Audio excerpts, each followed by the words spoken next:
Hey, we're all about the green here at the Great New York State Fair. All about the green. Boy, there's been a lot of different places, as you can see, different ideas on how to save fuel, right? And Absolutely. Energy and all that kind of How stuff. to recycle, what to do to save on energy. Well, of course, speaking of which, Cornell University is here at the Great New York State Fair this year with a project that they're entering into a big green contest. They're calling it the Solar House. Ooh, let's take a look.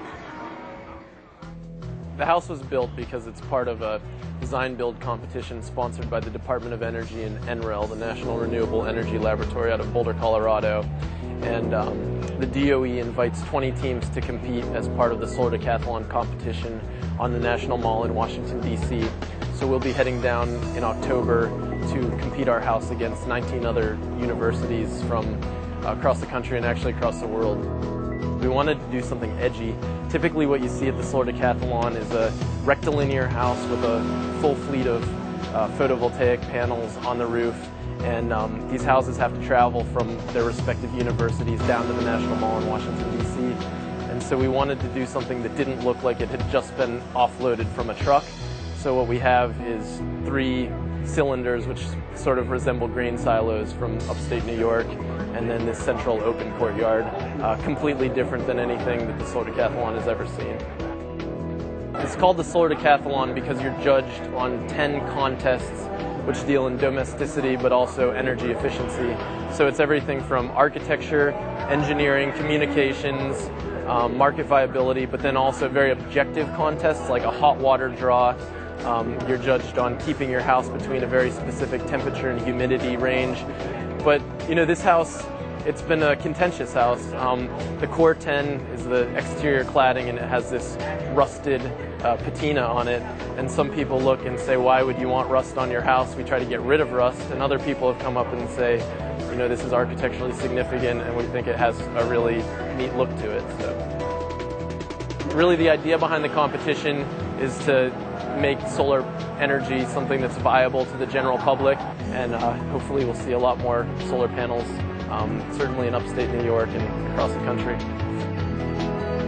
And the idea of being able to show it off to New York State residents, I think has a lot of appeal for the students here. There are over 1 million people who come through the New York State Fair, so to be able to filter this many people through, my mouth is getting dry with talking to everybody, but it's been a real pleasure, and the feedback has been great. I think we've, the aesthetic is a little bit of a contentious one. I mean, people have very strong feelings either way, but overall, people have been very, very positive.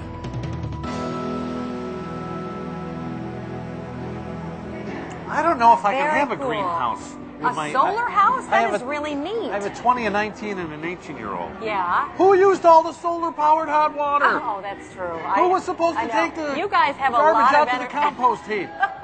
It wouldn't work at my house. We'll still work on that. You'll have an empty nest relatively soon. I don't know. Well, you know, they introduced our show. How honored were we? But the Oakridge Boys performed last night, and we got to have an in-depth look.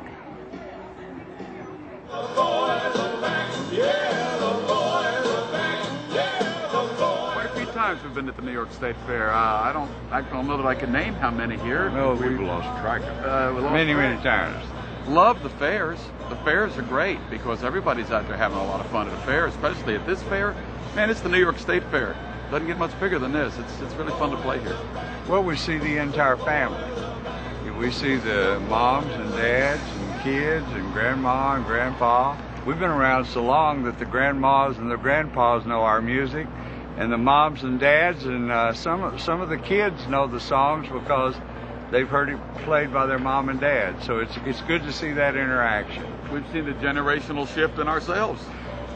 We've been around a long time, man. We've been singing, you know, the Oakridge Boys have been around a long time. William Lee Golden first joined this group in 1965, and Dwayne in 66, and Richard in 72, myself in 73. And we've had a long and storied, and I would say blessed career. A lot of hit records over the 80s and 90s. A lot of good things we've done to keep it going. Still making new music, still playing a lot of dates. You were talking about the generational shift, you know. You mentioned earlier you saw us in South by Southwest.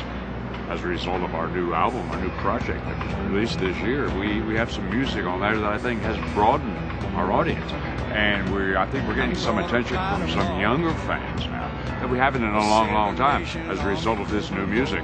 Boys Are Back is the title of the project, and the first single off there, especially Seven Nation Army, has gotten us a lot of attention from a younger audience. And I'm talking to myself at night because I can't forget. David Cobb, our young producer, had so many great ideas early on as to how he heard us doing that song. For instance, doing the vocals where Jack White's guitar riffs are, And it's been an interesting thing. If you go to YouTube and look at, they've got a YouTube video of us singing it that's got like about 101,000 views now. And it's so much fun to see the comments, and there's tons of comments. Most people, the majority, really thought it's cool. You can tell the young kids think it's cool. And then there's that select bunch that think, oh my gosh, what a nightmare. The Oaks are doing White Stripes. The sky is falling. The sky is falling. So it's been fun to get the reaction both ways, to be honest. Well, we definitely made an effort to get to a younger audience with this album. But we didn't ignore our roots or where we came from. There's songs on there that are as early as the 19th century. I think every song represents a time in space and history.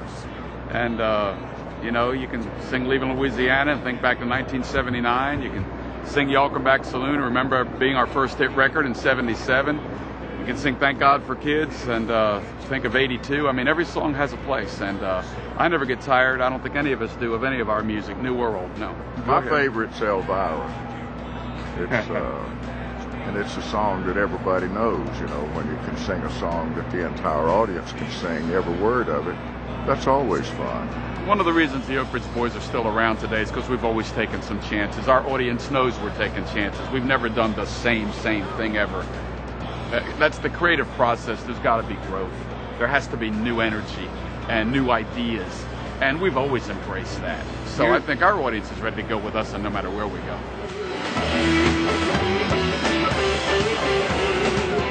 All right, the Oakridge Boys, great band. If you missed them, the guy with the white beard is still at the Sideshow tent, I think.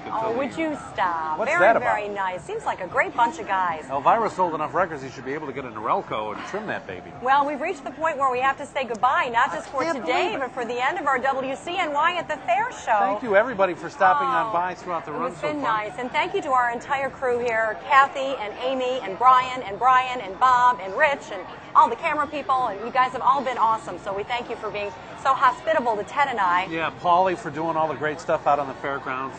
We're going to leave you with a little look at just some stuff that didn't get added before to the WCNY TV show. Have a great, safe Labor Day weekend and enjoy these random moments at the fair with WCNY. Bye.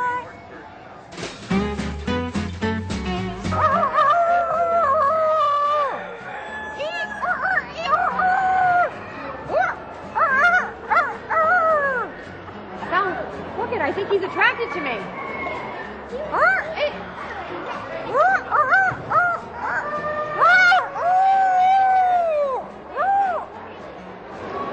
I'll be in the golf cart.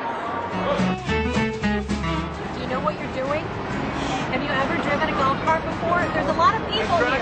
There is an old woman right there that you're going to hit. She'll get out of the way. She'll get out of the way. I don't think that she would have. Okay. See, this is what's scaring me. Is this? You have to keep